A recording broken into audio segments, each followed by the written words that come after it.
this video, I'm going to show you 10 gimbal moves for beginners, so you can get the best creative and cinematic shots with your camera stabilizer. Now, I'm going to demonstrate all these moves in this video using the DJI Pocket 3, which is a miniature camera with a built-in gimbal. But you can actually apply these moves with any camera gimbal combination, whether it's a smartphone on a gimbal or a bigger mirrorless camera on a gimbal. So let's get started. First, a quick word on settings. You want to make sure that your camera is set to a relatively wide-angle lens, and set your resolution at 4K or 1080p, and the frame rate at 30 frames per second or 60 frames per second if your camera allows you to.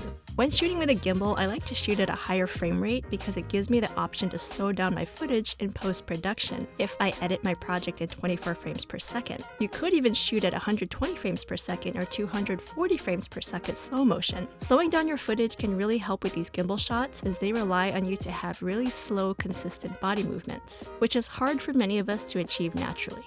Now let's jump into the gimbal moves. The first gimbal move is the pull forward. It's great for establishing a scene or showing off your perspective as you're moving.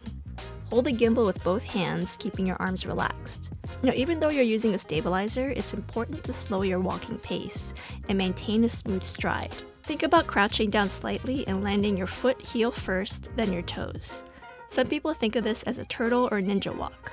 Be sure to experiment with different walking speeds and techniques to find the right pace that suits your desired shot. Also, keep in mind that you don't have to walk to pull this move off. You can also lock your legs and just move your upper body to achieve a similar effect. Now, opposite to the pull forward is the pull backward. Again, this can be done while walking or while keeping your lower body steady and just moving your upper body. This is great for ending a scene. Next is the tilt shot, which works great when you want to reveal something from the ground up or emphasize the height of a subject.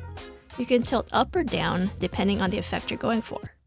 Now for this one, I like to use the joystick on my gimbal and simply push it up or down. You may also want to adjust your gimbal settings to make it move slower or faster. The next gimbal move is the pan shot, which is used for capturing wide-angle shots or showcasing your surroundings to add a sense of depth and perspective. Simply hold the gimbal with both hands and make sure it's steady and relaxed. Rotate your upper body smoothly from left to right or vice versa while keeping the gimbal level. Next is the slider shot, which allows you to achieve smooth horizontal movements. You can use an actual camera slider device or simply hold the gimbal with both hands and position it in front of you. Slowly move the gimbal from left to right or right to left while keeping the movement consistent. Next is the reveal shot, which is a combination of a lot of moves that we've learned so far. Start with the gimbal pointing at an object or subject, and slowly pull backward or slide to the side, revealing what's hidden behind it or beside it. This is great for revealing a subject or location, and you can even blend two similar shots together for a more dynamic reveal.